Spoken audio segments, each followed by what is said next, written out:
Okay, give me just 2 seconds to pull up my Toke Light microscope camera. There you go. What we have here is a sample of it was a extract from my vermicompost. And then we're using that to perform our protozoan infusion. This is under the 40 total magnification. Right, we were looking at just right now. We're not zoomed in very far.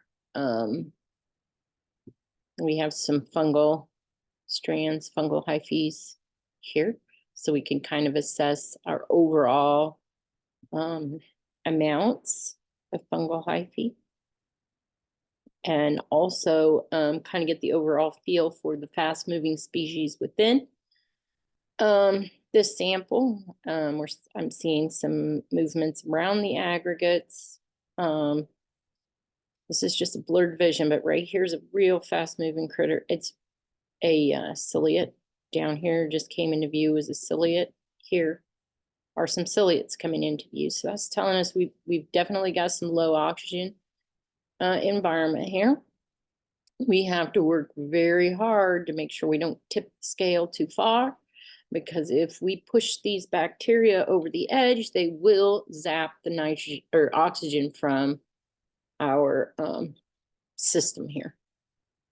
So go ahead and zoom in with the 100 total magnification.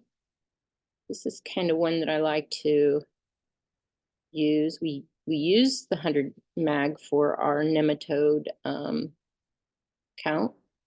I just kind of going up and down through the field of view here to see what I see, so I can do my quick assessment on the situation. What we have is a actinobacteria here. We have it probably about 1 micrometer in length. We now have a flagellate here in and out of view. There's a ciliate that just came in and out of view.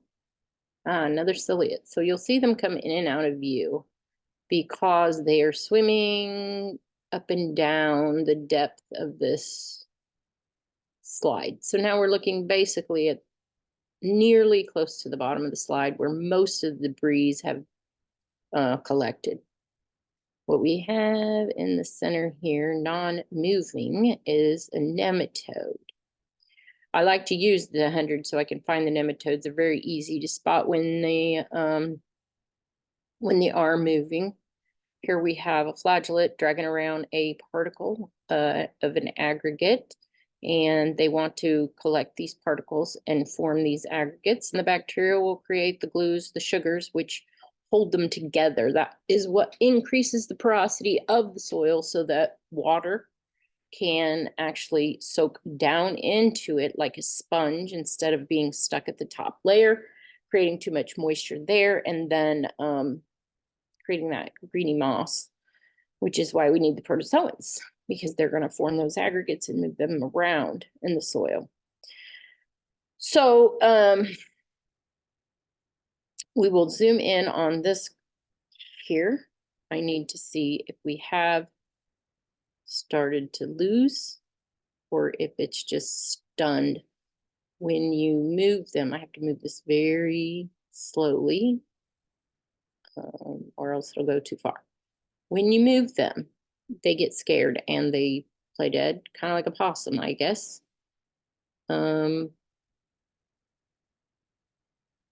There, she's moving now. See how we working her up a little bit. Okay, so there, she's all right. She just got stunned. She's a little scared.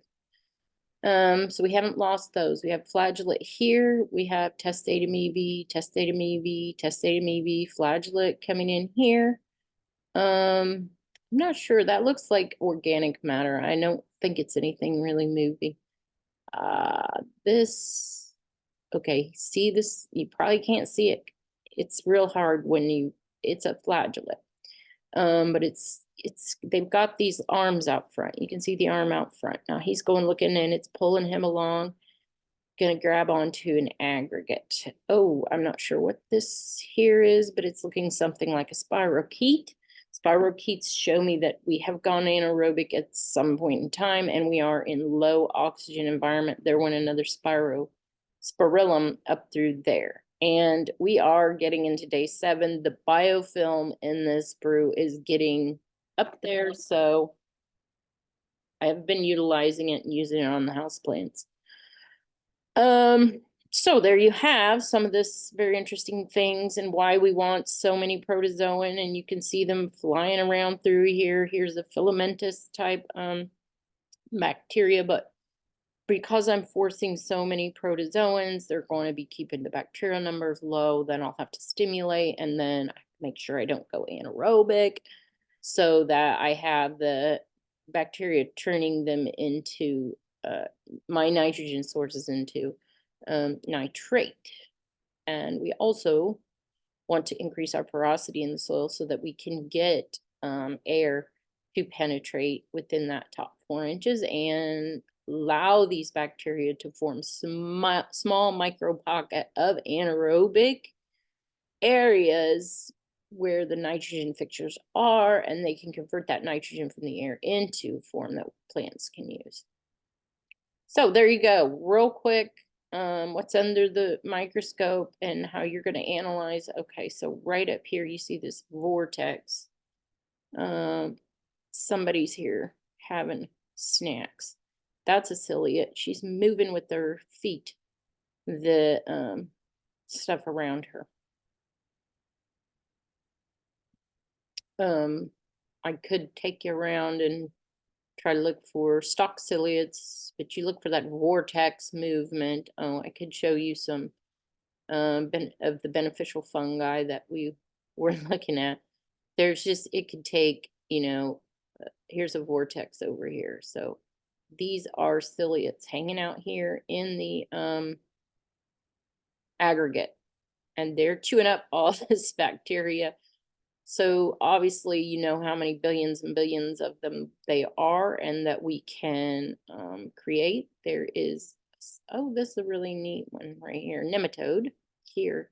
I want to focus in and out on her. These are some really fancy lips. I've not seen mouth white like it, so I want to just check it out. Sorry. That's because these fancy mouth parts are bacterial feeders. So just very interesting. Looks like she has hooks there or something. Excuse me.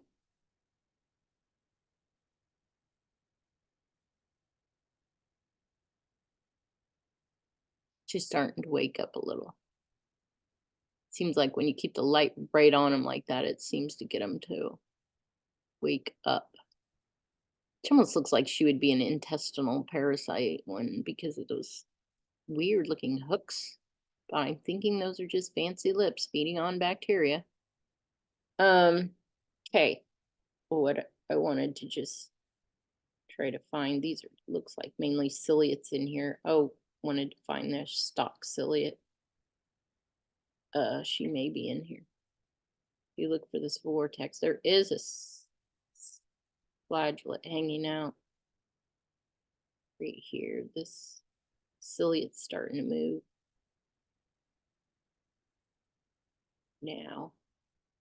Okay, well, I'll cut this video a little bit short, but we are definitely getting huge numbers in the flagellate department.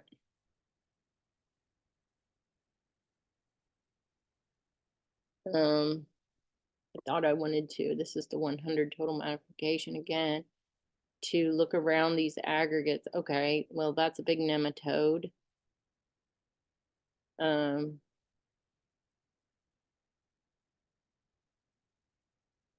These are beneficial fungi. I can zoom in and show the septa on them. and the color variations. Yeah, I went the wrong direction. I was like, wow, where is the septa? Okay, so now we're back to 400 total magnification. Oh, the ciliates are just moving this stuff around like nobody's business.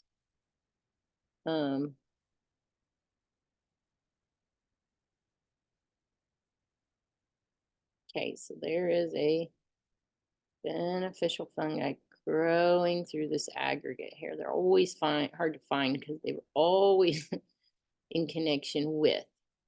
So where's my, okay, right here is a septa.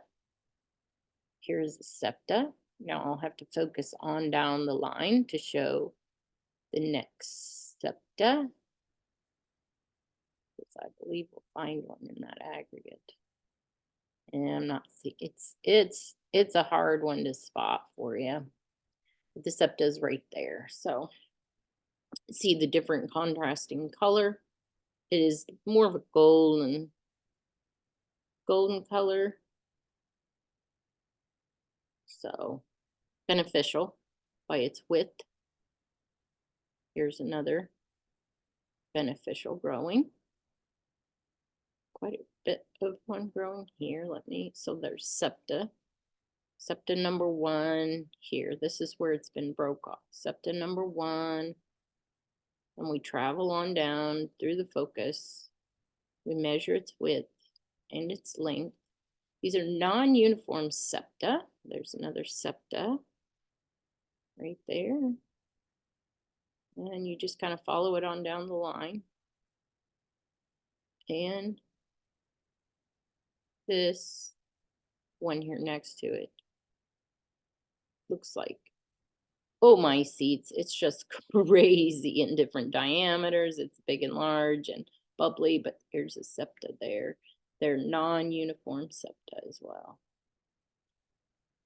Okay, anyway, just a little bit of what we look through to give us indicators of what's going on in the soil. The bacteria, they tell us whether we're aerobic or anaerobic, the fungi on the protozoan.